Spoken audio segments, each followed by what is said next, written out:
우리 예수님께서 고난당하시고 십자가에 달려 죽으시고 부활하시는 일련의 이 인류 구원의 역사를 이루어 가시는 데 있어서 아주 중요한 출발점이 있었습니다.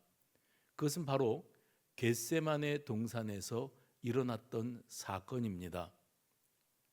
성경은 말하기를 이 겟세마네가 감람산에 있었다. 그래서 감람산 겟세마네 이렇게 말을 합니다. 예루살렘 성을 마주보고 있는 작은 동산이 있는데 이 동산이 감람산이고 그 감람산 서쪽 골짜기가 겟세마네라고 하는 이름을 갖고 있는 장소라고 말씀드릴 수가 있습니다. 그러니까 예수님의 고난은 어디서 출발되었는가 했을 때 단연 모든 학자들이나 목회자들은 예수님의 고난은 예루살렘 입성에서 시작된 것이라기보다는 예수님의 고난은 겟세마네 동산의 기도에서부터 시작되었고 그 일을 통하여 예수님께서 입성하시고 체포당하시고 고초를 겪으시고 또 십자가에 달려 죽으시기까지 되었다. 이렇게들 말을 하죠. 그래서 이 겟세마네 동산에서의 기도는 굉장히 이 인류 구원 역사에 있어서 중요한 한 출발점이 되었다. 이렇게 말씀드릴 수가 있습니다. 사복음서 그러면 마태, 마가, 누가, 요한이거든요.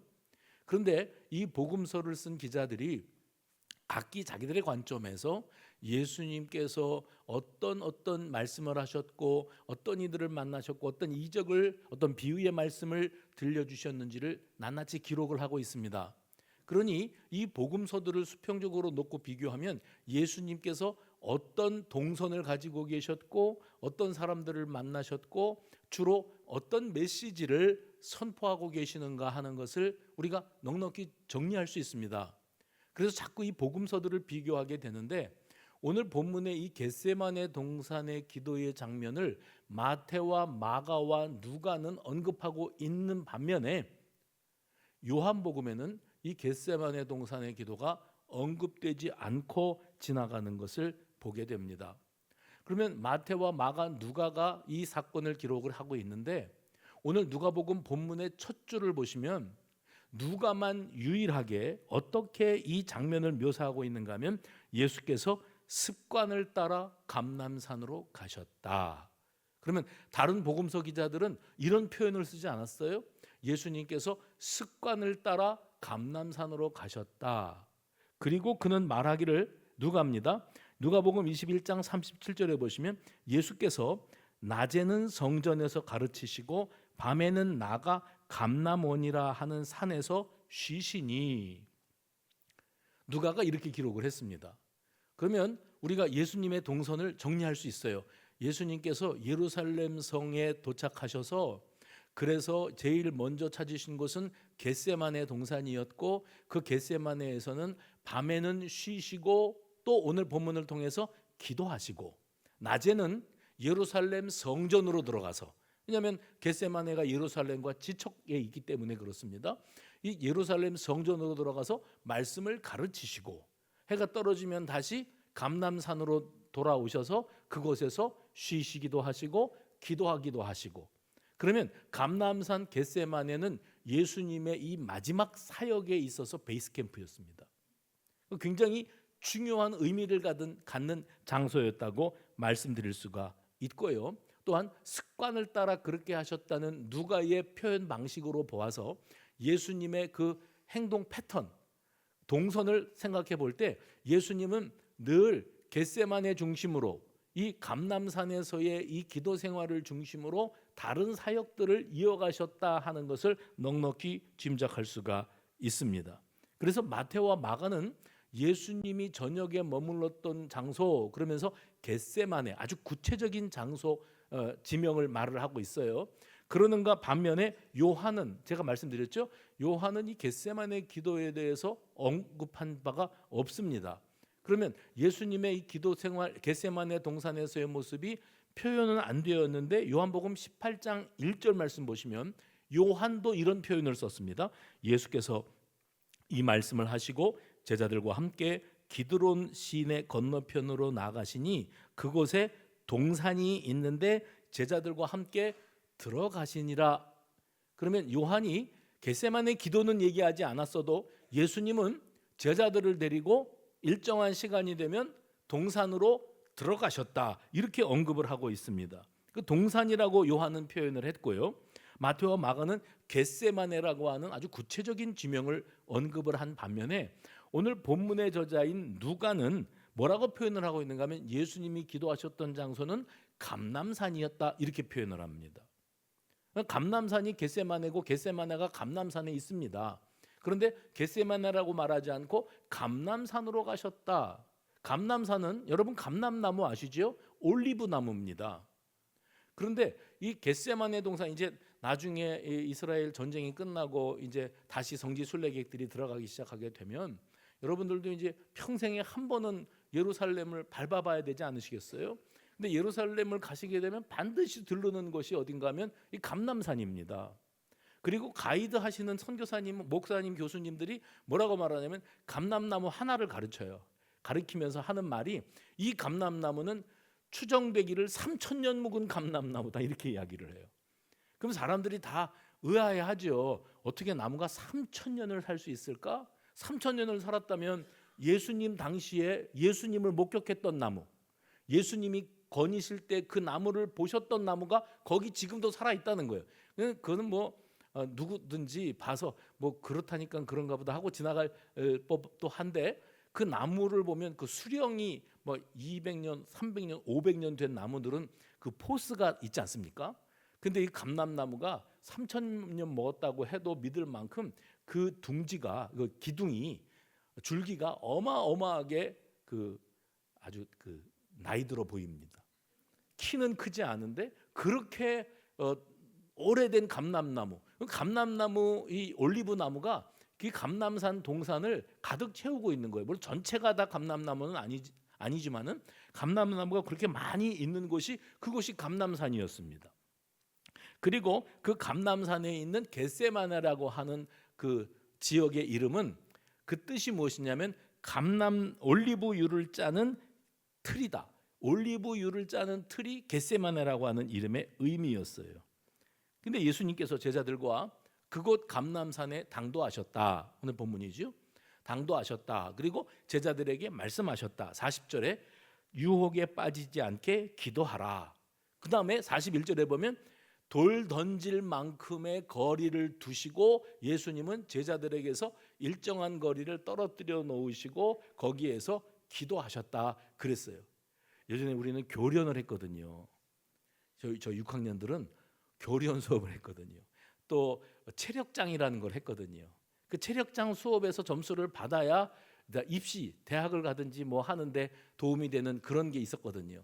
근데 그 중에서 뭐가 있었냐면은 수류탄 던지기가 있었어요. 군사 정권 시절이니까 수류탄 던지기, 진짜 수류탄이 아니고 고무로 만든 수류탄인데 그걸 던지는 거예요. 아무리 힘이 좋고 멀리 던져도 50m 넘어가기가 쉽지 않습니다. 보통 3, 40m. 저는 항상 패대기를 쳤으니까 10m, 20m. 그런데 돌 던질 만큼이라, 그러면 아무리 사람이 돌을 멀리 던진다 그래도 100m 이상 넘어가지 않습니다. 그러면 예수님과 기도하는 제자들 사이에 거리는 한 수십 미터, 길게 봐서 수십 미터 정도 떨어져 있었다 그러면 예수님이 기도하시는 간절한 기도 소리도 제자들이 듣고 있었을 것이고, 또 제자들이 기도하는 소리가 있었다면 예수님 귀에도 들릴 만한 그런 장소에 저들이 있었다. 겟세마네 동산의 장면입니다. 그리고 예수님은 그렇게 떨어진 거리에서 무릎을 꿇고 기도하셨다. 이게 성경입니다.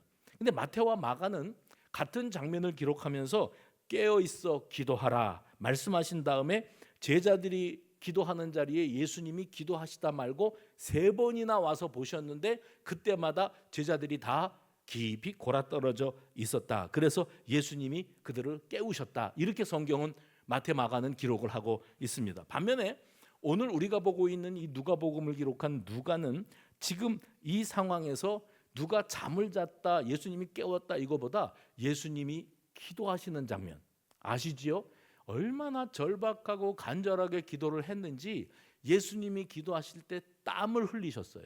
근데 땀이 얼마나 진한 땀이 흘렀는지 땀방울이 떨어지는데 핏방울과 같았더라. 물과 피는 본질적으로 다르지요.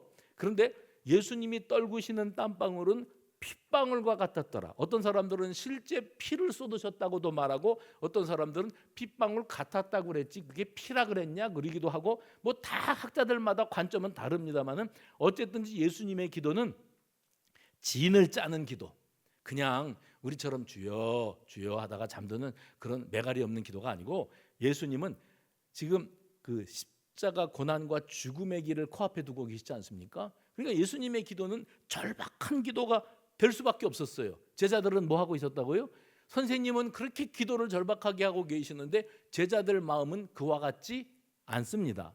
예수님의 마음에 공감해 주지 못합니다. 따라와 주지를 못합니다. 제자들은 그저 피곤하고 지쳐서 잠들어 있었다 그랬습니다. 그러면 지금 예수님은 기도하라고 그러고 절박히 기도하시고, 제자들은 기도하라고 하는 자리에서 기도 안 하고 잠만 자고 있었다. 이 상황을 여러분들이 조금 객관적으로 바라보실 필요가 있습니다. 제자들 입장에서 이 장면을 설명을 하자면, 제자들은 지금 마음이 뒤숭숭합니다. 어젯밤에 마지막 만찬이 있었어요. 예수님께서 떡을 떼시면서 말씀하시는데, 그 예수님이 들려주신 어젯밤의 그 말씀은 심상치가 않아요. 뭔가 불길해요. 어떤 말씀을 하셨는가 하면, 내가 고난을 당할 것이고 너희들에게서 버림을 받을 것이고 내가 고초를 겪고 또 처참한 모습으로 십자가에 달려 죽게 될 것이다. 예수님은 고난과 죽음을 말씀하고 계셨어요. 제자들은 그런 말씀을 믿고 싶지 않았습니다. 지금 분위기가 참 좋거든요. 수많은 사람들이 예수님의 베푸시는 기적과 여러 가지 말씀들을 통해서 이제 소망을 품습니다. 저 예수님을 우리가 잘 높이 옹이해서 저분이 우리 민족의 구원자가 되어진다면 우리는 이 로마의 압제에서 벗어나 진정한 자유와 해방을 누릴 수 있겠다는 그런 분위기고, 예수님 제자들은 예수님 모시고 다니면서 성찬식에서까지 그랬으니까 어깨가 으쓱했습니다. 그리고 예수님이 권력을 잡으시면 내가 한 자리 차지할 수 있을라나? 아니 그건 아니더라도 내가 예수님을 모셨던 사람이야. 근데 그 예수님이 어떻게 됐는지 좀 봐 하고 내가 뻑 읽고 다닐 수 있지 않을까? 이런 생각을 하고 있었던 분위기가 그때 상황이었습니다. 제자들은 또한 어떤 상황이었는가 하면, 예수님의 동선 얘기했지 않습니까? 예수님이 이 사역을 이어가시는데 마태, 마가, 누가, 요한이 기록한 예수님의 행적을 따라가 보면 예수님이 너무 일정이 빠듯해요. 그러니까 너무 빠듯해요. 널널하게 쉬어가면서가 아니고 한 사람에게라도 더 복음을 들려주고 하나님의 나라의 비밀을 가르쳐 주시기를 위해서 예수님이 바쁜 일정을 소화하셨습니다. 그러니 모든 사람들의 시선이 집중되는 것이 예수님이고, 예수님을 따르는 제자들은요, 그 바쁘게 일정을 소화하시는 예수님을 모시기에 버거웠어요. 체력적으로 버겁습니다. 따라만 다니는데도 이렇게 힘이 들 수가 없어요. 그런 상황입니다. 지금 마음은 울적하고 그리고 몸은 엄청 피로감이 쌓여 있는 상황인데 예수님이 그들 보고 여기서 기도해라. 그냥 차라리 끌고 다니셨으면 힘들어 죽겠어서도 그냥 따라다녔겠는데, 마침 피곤해서 눈이 천근만근인데 여기 앉아서 기도해라 그러면 그거는 딱 우리끼리 얘기지만 여기서 좀 자라 그 소리하고 다를 게 없는 겁니다.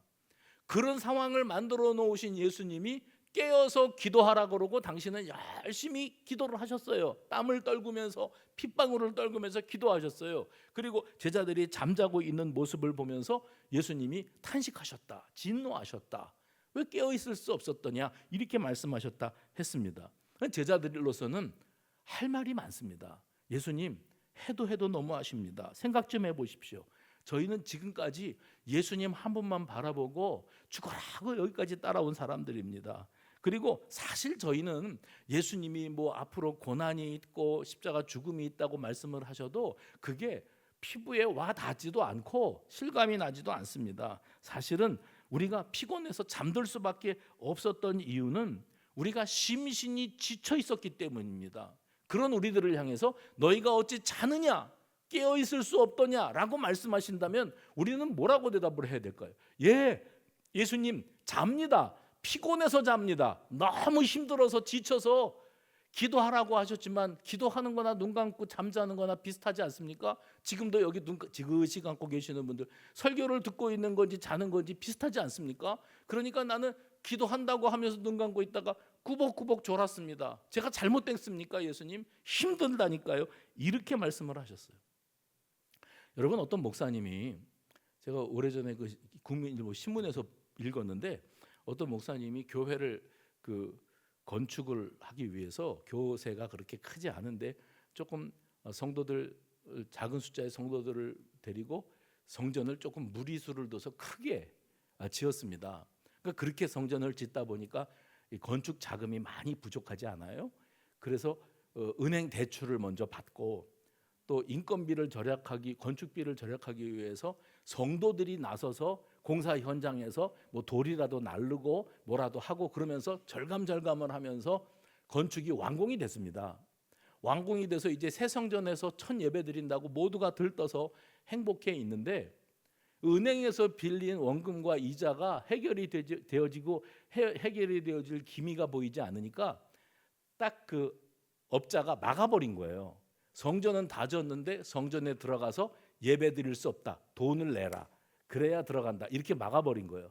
그래서 성도들이 다 진 성전 바라보고 천막 성전에서 울며 불며 기도하는 겁니다. 하나님, 우리가 우리 좋자고 하는 거 아니지 않습니까? 하나님 앞에 정말 거룩한 산 예배 드리려고 이 모두가 이렇게 고생하고 수고해서 졌는데 이 건축 자금이 부족하다고 저걸 못 쓰게 합니다 하고 눈물로 기도하는데, 어느 날 하나님께서 그 기도하시는 목사님에게 이런 음성을 들려주셨대요. 사랑하는 내 종아, 내가 원하는 것은 큰 건물 예배당 그럴듯한 성전이 아니고 내가 원하는 것은 바로 너란다. 이런 음성을 들려주셨대요. 너는 몇십억 잔금이 필요하겠지만 나는 네가 필요하단다. 물론 새 성전에서 예배하는 목사님과 예배하고 싶은 목사님과 성도들의 간절함이라는 것은 있었겠지만, 하나님은요, 여러분 잊지 마십시오. 해봅시다. 본질이 중요한데, 본질은 뭐냐면 얼마나 더 화려하고 멋지게 그럴듯한 환경을 만들어 놓고 우리 교회 멋지지, 우리 교회 크지, 우리 교회 부흥하지, 이런 것 내세우고 헛바람 들어가라고 하나님이 우리에게 이런 은혜와 기회와 복을 주시는 게 아니고, 우리 한 사람 한 사람이, 여기 앉아 계시는 한 사람 한 사람 지그시 눈을 감고 기도하는 건지 설교 듣는 건지 자는 건지 알 수 없는 그분까지 포함해서 우리 한 사람 한 사람이 다 각자 개인적으로 예수님을 제대로 만나는 거예요.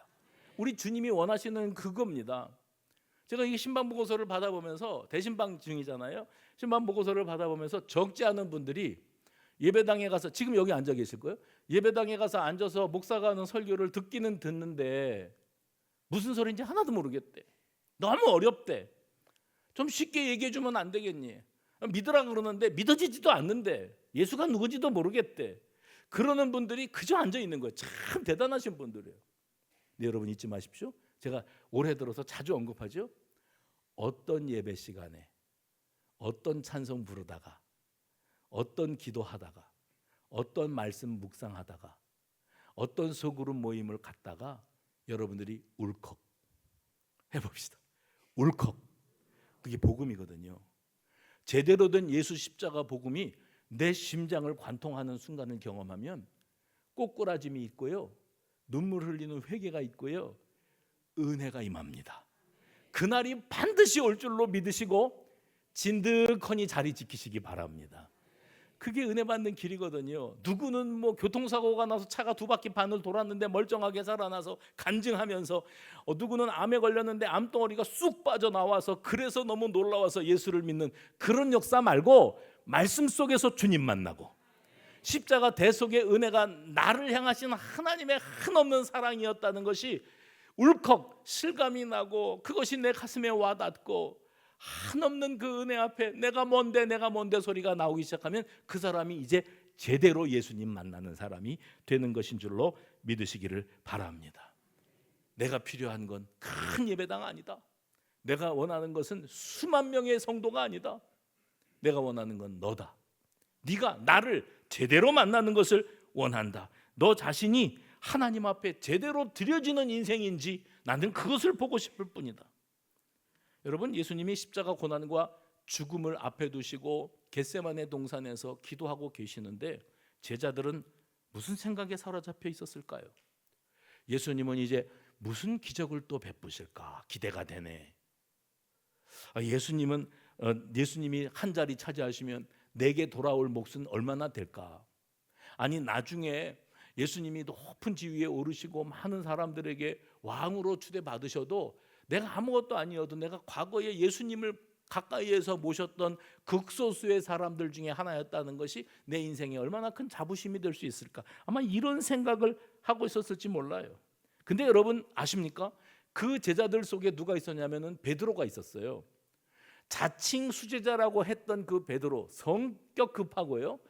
그 정말 즉흥적이었던 그 베드로가 나중에 자기도 십자가에 거꾸로 매달려 순교의 피를 흘리는데 자기가 죽음의 날이 코앞에 다가오고 있다는 사실을 스스로 느끼게 되었을 때 사도 베드로가 성도들을 향하여 쓴 메시지가 있습니다. 베드로후서 3장 10절에서 14절까지의 말씀인데 베드로가요 진짜 예수님을 제대로 깨달았어요. 시간이 흐른 다음에 문득 예수님이 내게 들려주셨던 말씀의 핵심은 이거구나, 이걸 깨닫게 되었을 때 성도들에게 들려주는 메시지가 이래요.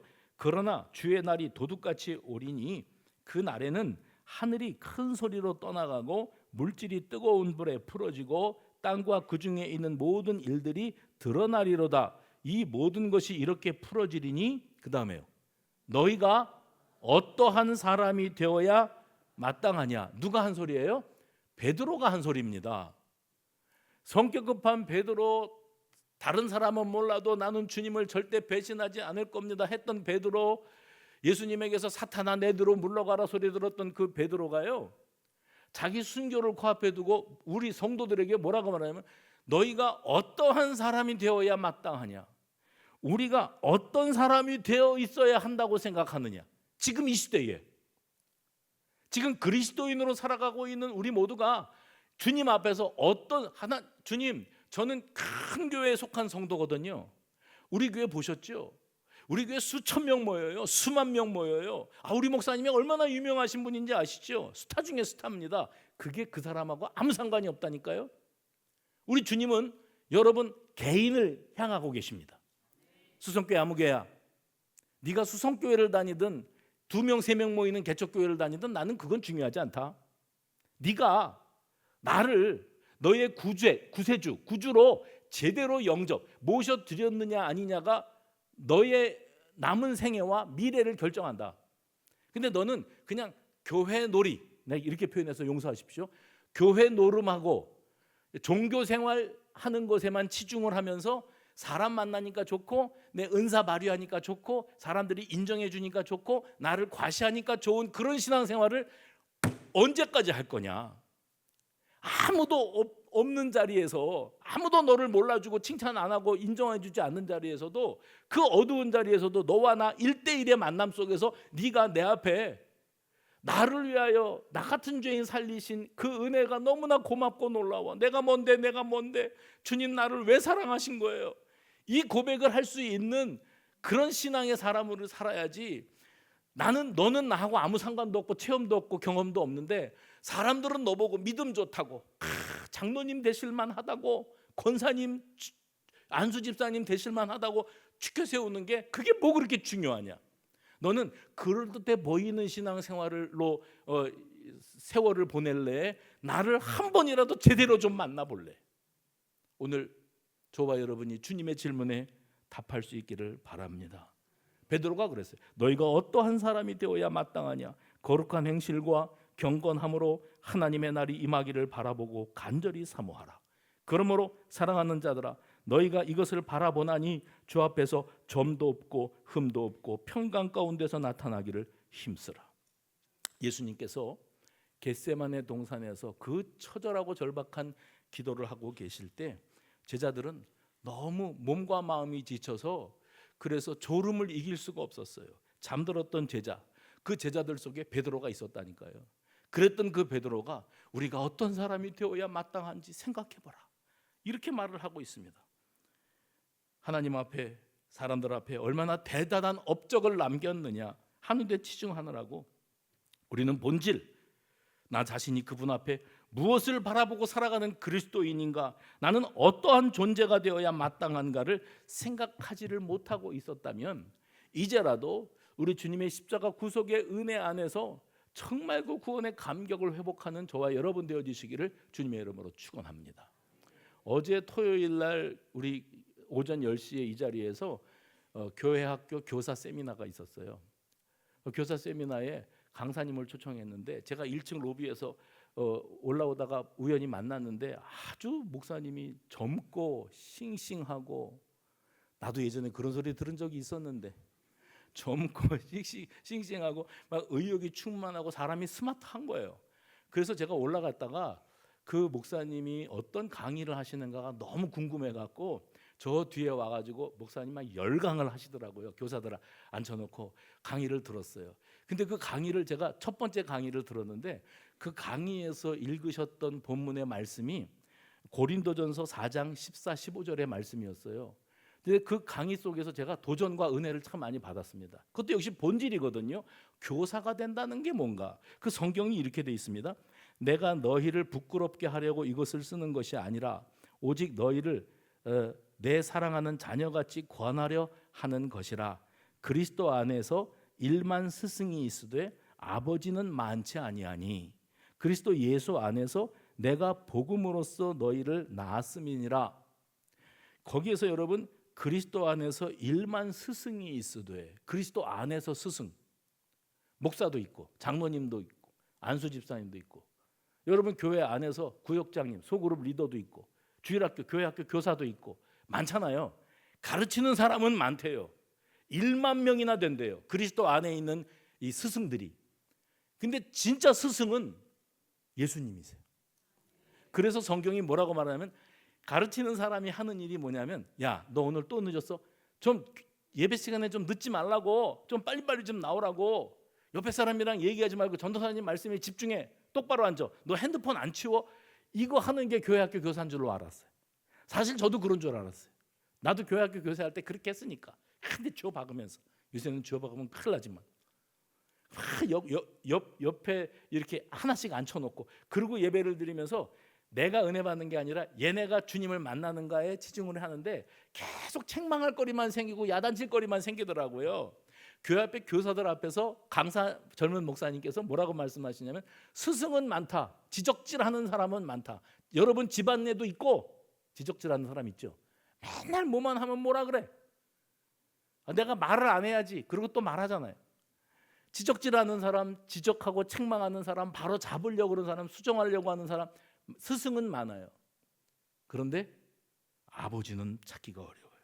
아버지는 많지 않대. 아버지는 뭐 하는 사람? 아버지도 지적합니다. 바로 잡아줍니다. 그런데 아버지는 스승하고 달라요. 아버지는 책임을 집니다. 아버지는 목숨을 겁니다. 그 아이가 싹수가 있던 없던, 양심에 손을 얹고 생각해 보십시오. 우리가 신앙적으로 싹수가 있습니까? 주님 앞에 점수를 좀 딸만 합니까? 싹수가 놀았습니다.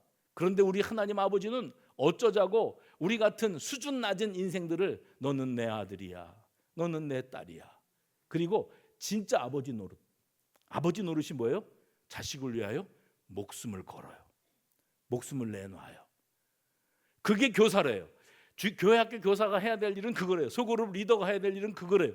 제가 어저께 그 목사님이 말씀하시는 그 강의를 들으면서 굉장한 도전을 받았어요. 본질, 우리가 하나님 앞에서 척하고 흉내내는 것은 누구나 다 할 수 있지 않겠습니까? 그런데 정말 중요한 건 뭐냐면, 우리 예수님의 마음, 우리를 향하여 그분이 한없이 너그러우시고, 왜요? 그분은 아버지의 마음을 품고 계시니까 한없이 너그러우시고 긍휼히 여기시는 분이시기 때문에, 오늘 본문에는 예수님이 왜 그렇게 기도 좀 하라는데 잠만 자고 있었냐? 다른 마태 마가는 그렇게 표현했는데 누가는 오늘 뭐라고 표현을 하고 있냐? 마음에는 원이로되 육신이 약하구나. 그리고 지나가셨대요. 아버지니까 가능한 거야. 자식이 무슨 짓을 해도 야단만 치고 지적질만 하고 호적에서 파느니 어떠느니 하는 게 아버지가 아니고 그걸 끌어안고 가는 거예요. 싹수가 노란데 그걸 끌어안고 가는 거예요. 그런데 우리는 그 하나님 아버지 앞에서 얼마나 과대포장, 나 자신이 얼마나 믿음 좋은 사람으로 비춰지느냐가 중요해. 사람들 앞에 그럴듯하게 보여지는데 매몰되어 살아갈 수밖에 없다는 겁니다. 예수님은 제자들이 그 십자가 고난을 앞에 두고 계시는 당신의 심정을 억만분의 1이라도 공감해 주기를 기대하셨건만 그들은 전혀 그럴 생각이 없었고 그럴 능력도 없었습니다. 오늘날 우리 신앙을 돌아보십시다. 신앙생활을 너무 열정적으로 하느라고, 그건 교회 생활이거든요. 교회 생활을 열심히 하느라고 정작 예수님이 너는 어떠한 사람이 되어 있느냐, 나는 너를 원한다 하시는 그 음성은 간과하고 내 멋대로의 삶, 내 방식대로의 신앙에 매몰되어 나가고 있지 않았는가? 너무 열심히 하느라고 예수님을 제껴놓고 예수님 좋으시지요? 행복하시지요? 제가 이렇게 섬겨드리니까 얼마나 좋으세요? 헌금 더 갖다 드릴까요? 교회 와서 살다시피 할까요? 그게 아니에요.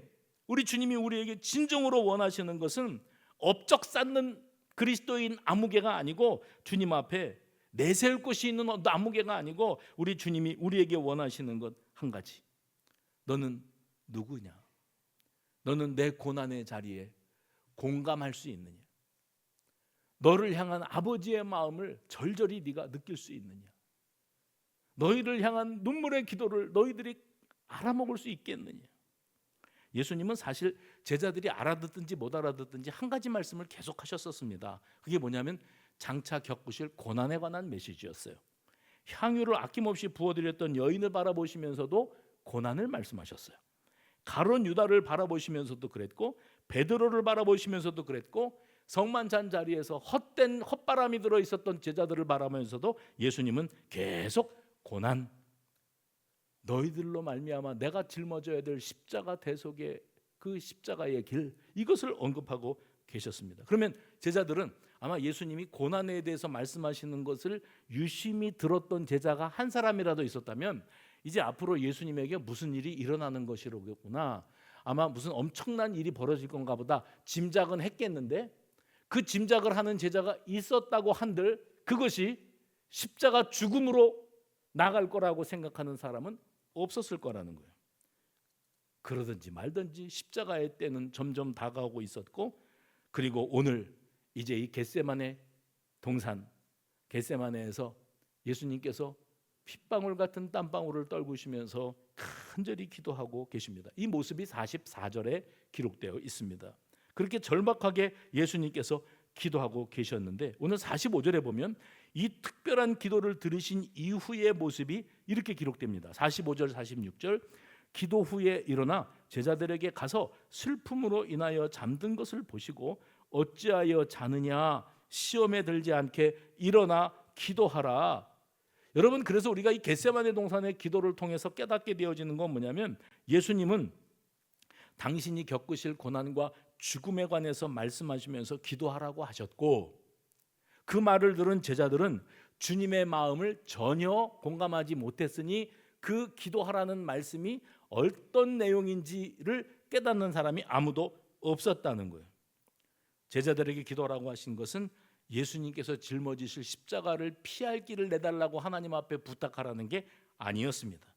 지금 네가 있는 이 장소, 네가 있는 이 상황에서 네가 어떤 사람으로 살아가야 마땅한지를 생각해 보았느냐?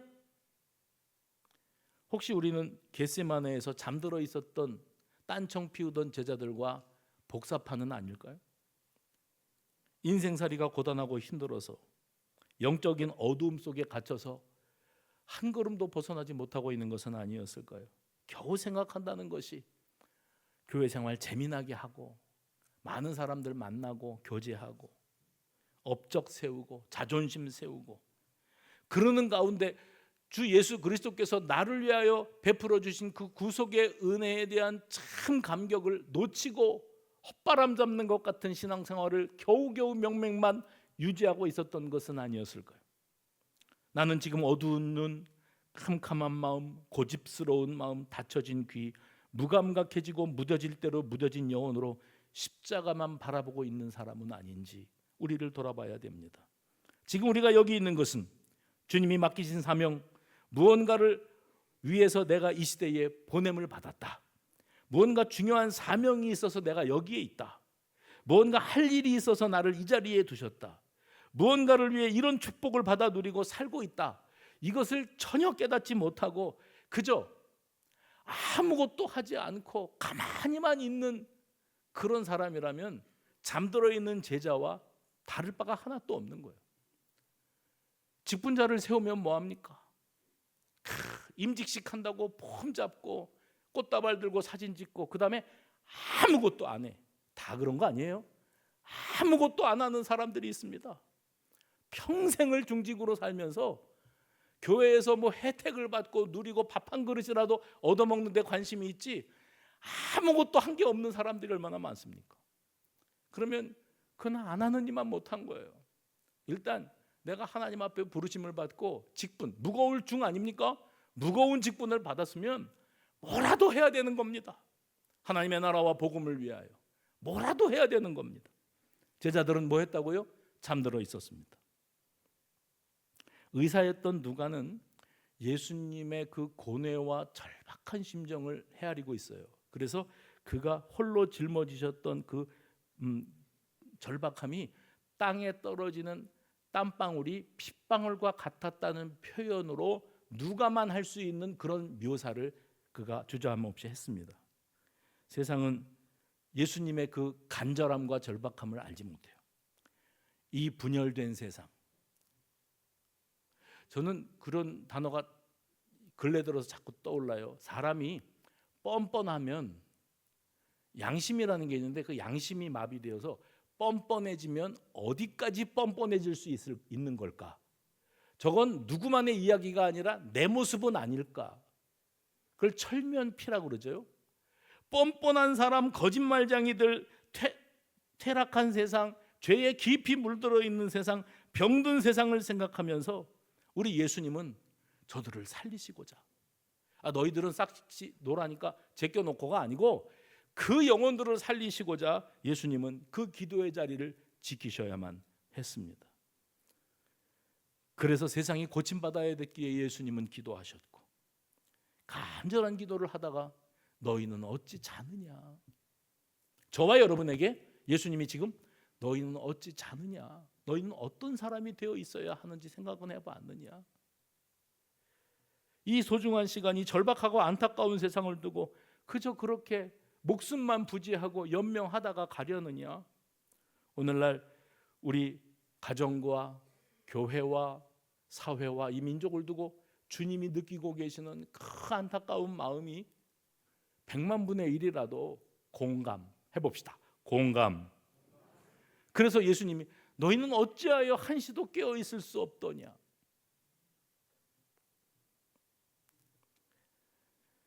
사도 바울이 육체의 가시를 거두어 달라고 3번을 기도했습니다. 하나님은 육체의 가시를 거둬 주시지 않으시고 내 은혜가 이미 너에게 충분하다 이렇게 말씀하셨습니다. 그리고 그 육체의 병든 상황, 그 약함을 통해서 놀라운 세계 복음화의 역사를 하나님께서 이루게 하셨어요. 이게 하나님 일하시는 방법이에요. 우리로서는 잘 이해가 되지 않죠? 십자가 고난과 죽음을 기다리면서 예수님께서 아버지여 하실 수만 있다면 이 잔을 내게서 지나가게 해 주옵소서. 그리고 예수님이 뭐라고 기도하시는가 하면 그러나 나의 원대로, 나의 원이 뭔데요? 예수님이 원하신 거는 이런 고난, 이런 처참한 십자가 죽음은 없기를, 이게 지나가기를 원했는데 예수님이 그러나 나의 원, 십자가가 지나가기, 고난이 없기를 바랬던 나의 원대로는 하지 마시고 아버지의 원대로 하옵소서. 근데 아버지가 원하시는 건 뭐예요? 그 잔이 지나가게 하지는 않으셨으나 인류 구원의 역사는 완성하셨어요. 아버지의 원대로 되고 있는 겁니다. 사도 바울이 그 육체의 가시를 제거해 주지 않으셨으나 그 약함을 통해서 놀라운 복음 전파를 이루신 것처럼 예수님의 이 잔이 내게서 지나가게 해달라고 간절히 땀방울이 핏방울처럼 떨어지는 간구를 하셨던 예수님의 기도는 그대로 들어주지는 않으셨으나 그를 통하여 그 십자가 대속의 죽음과 부활의 역사를 통하여 인류 구원, 저와 여러분이 다시 사는 역사가 완성된 줄로 믿으시기를 바랍니다. 오늘날 이 순간 내가 원하는 대로 안 되어지는 일이 너무나 많아요. 속이 터지지요. 얼마나 답답합니까? 그런데 여러분 잊지 마십시오. 해봅시다. 우리 하나님은, 아니 우리 아버지는 다 생각해 두신 게 있으시다. 그래서 제가 안식월 가기 전에 드렸던 말씀이 뭐였냐면은 하나님은 미쁘시다. 미쁘신 하나님, 든든한 하나님, 듬직한 하나님이 우리 아버지인 게 얼마나 좋아요. 그 하나님이 싹수가 노란 우리들을 포기할 수가 없으셔서 독생하신 예수 그리스도를 십자가에 내어주시면서까지 그 피값으로 우리를 그의 자녀 삼아 주셨다. 너는 내 딸이야, 너는 내 아들이야. 왜 잠들어 있느냐, 왜 기도할 수 없었더냐 하시면서도 그들을 포기할 수 없으셨던 분이 하나님 아버지세요. 바로 오늘 저와 여러분을 향하여 들려주시는 주님의 세미한 음성을 듣고 이 고난의 기간, 예수 부활의 그 날을 바라보면서 나아가는 저와 여러분 되시기를 주의 이름으로 축원합니다.